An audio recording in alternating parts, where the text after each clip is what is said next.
सृष्टि बचपन से ही दिखने में सुंदर नहीं थी, लेकिन अमीर बाप की बेटी सृष्टि पर उसकी माँ जान छिड़कती। मेरी बेटी कितनी प्यारी है। भगवान सबको सृष्टि जैसी बेटी दे। सृष्टि धीरे धीरे बड़ी होती है।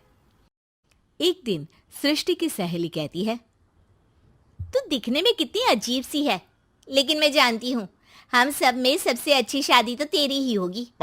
तेरे पापा अमीर जो हैं। और बता नहीं सकते यार, दहेज तो हर कोई देता है, ये क्या ज्यादा ले जाएगी अपने पति के लिए? अरे बड़े शहर में कोठी है इसके पापा की। अरे पापा की है ना, कौन सी इसकी है? इसकी होती तब तो कोई भी लड़का इससे शादी कर लेता। अरे पापा की मतलब पापा की है तो मेरी ही है ना? किसने कहा?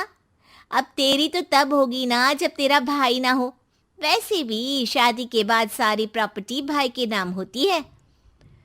सृष्टि समझ जाती है कि उसे किसी भी हालत में माँ बाप की सारी प्रॉपर्टी को अपने नाम करना है, लेकिन कैसे? एक दिन सृष्टि का भाई शीनू कहता है, बहन क्या कर रही है? तुझसे एक बात करनी है। अरे हाँ हाँ करना, मैं तो तेरी बहन हूँ। बहन मेरी लाइफ में ना एक लड़की है, बहुत अच्छी है। मैं सोच रहा हूँ माँ और पापा से बात करूँ शादी के लिए।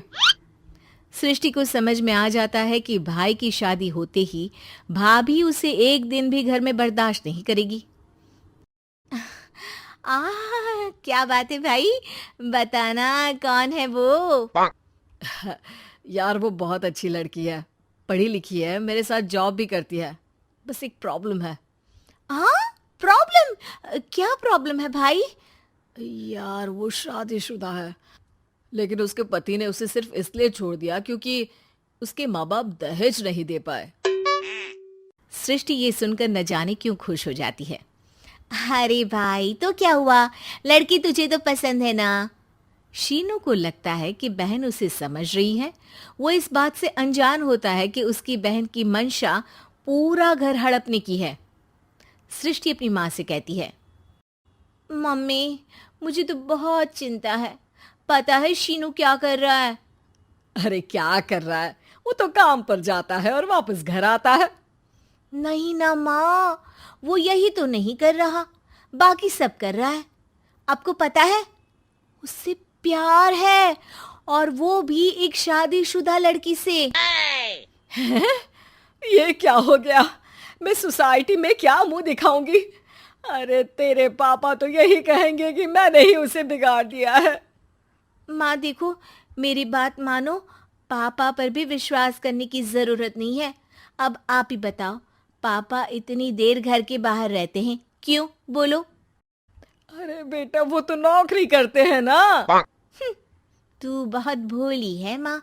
पापा का ऑफिस तो 7 बजे खत्म हो जाता है, लेकिन देखो कितनी देर से आते हैं।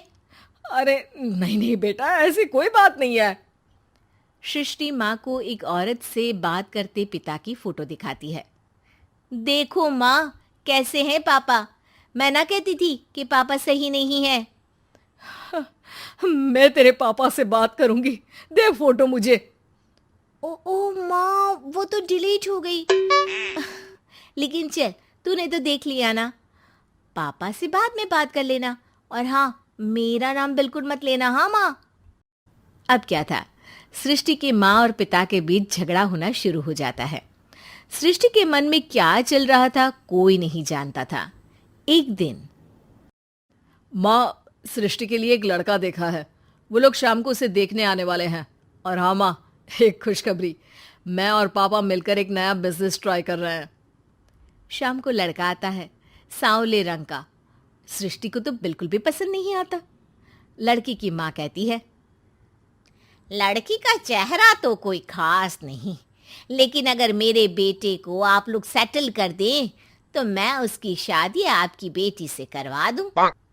सृष्टि को लड़का बिल्कुल पसंद नहीं था। उसे भाई पर गुस्सा आ जाता है। लड़के वालों के जाने के बाद कहती है, माँ देखा, शीनू मेरे लिए कैसा लड़का लेकर आया। न दिखाने लायक न सुनने लायक, सेटल भी नहीं, वो भी हम करे। अरे माँ, मैं जानती हूँ ये मेरी शादी किसी भी घर में क्यों करवाना चाहता है। अरे कैसी बात कर रही है बहन? तूने तो देखा ना, लड़के को मैंने ही मना कर दिया तुझसे शादी के लिए। जिसने लड़का बताया था उसने उसकी बहुत तारीफ की थी। बात आई गई हो जाती है, लेकिन सृष्टि का मन शांत नहीं होता। क्या करूँ, कुछ समझ में नहीं आ रहा। मेरी शादी हो गई तो ये लोग पूरी प्रॉपर्टी शीनू के नाम कर देंगे। मेरे हाथ तो कुछ लगेगा ही नहीं। तभी सृष्टि को आइडिया आता है। वो किसी वकील को फोन करती है। जी देखिए, अगर आपके मम्मी पापा का तलाक हो जाता है तो आपके पिता की आधी प्रॉपर्टी आपकी माँ के नाम हो जाएगी। फिर उसे वो किसी को भी दे सकती है। सृष्टि अब माँ को बेटे के खिलाफ भरती है। माँ, शीनू पर नजर रखा करो। वो जिस लड़की के प्यार में है ना, वो शादीशुदा है। यहाँ आएगी, सारा पैसा, रुपया, जमीन, जायदाद सब हड़प लेगी। पापा का भी हाल तुमसे छुपा नहीं है। ऐसा ना हो कि मैं और आप एक दिन सड़क पर भीख मांगे। हे भगवान, मैं तो जीते जी मर जाऊंगी अगर ऐसा हो गया तो। ऐसा हो गया नहीं माँ, ऐसा ही होगा। अभी समय है, आगे का सोच लो। मैं तो कहती हूँ पापा से आधी प्रॉपर्टी लेकर अलग हो जाओ। पापा की आधी प्रॉपर्टी भी हम लोगों को अगर मिल जाती है ना, तो अगले 7 जन्म सफल समझो। बेचारी माँ बेटी के कहने पर पति से तलाक लेकर अलग हो जाती है। सृष्टि अब पैसों से गाड़ी और अपने दूसरे महंगे शौक पूरे करने लगी। उसके दोस्त भी उसके पैसे इस्तेमाल करते। सृष्टि, कल तुम कहाँ थी? मैं सारा दिन घर पर अकेली थी। तो मैं क्या करूं? मैंने ठेका तो नहीं लिया है ना तुम्हें संभालने का। माँ को सृष्टि से ये उम्मीद नहीं थी। वो बैठकर रोने लगती है। वहीं उसका पति यानी कि सृष्टि के पिता आ जाते हैं। मैं जानता था कि तुम्हारा यही हाल होगा, तो आपने मुझे रोका क्यों नहीं? मैं रोकता तो तुम रुकती क्या? सृष्टि के कहने पर तुमने मुझ पर अपने बेटे पर शक किया, लेकिन तुम ये भूल गई कि कैसे हम दोनों ने मिलकर जीवन में इतना सब खड़ा किया। माँ पति के गले लग जाती है। मुझे माफ कर दीजिए, मैंने आपकी कमाई का एक बड़ा हिस्सा गवा दिया। कोई बात नहीं, तुम साथ हो तो मैं ऐसी 7 प्रॉपर्टी खड़ी कर दूंगा। तभी वहां सृष्टि आ जाती है रोते हुए। माँ, मयंक ने मुझे छोड़ दिया। वो बोल रहा था जब तक मेरे पास पैसे थे तब तक ही वो मेरे साथ था। पापा, माँ, मुझे माफ कर दीजिए।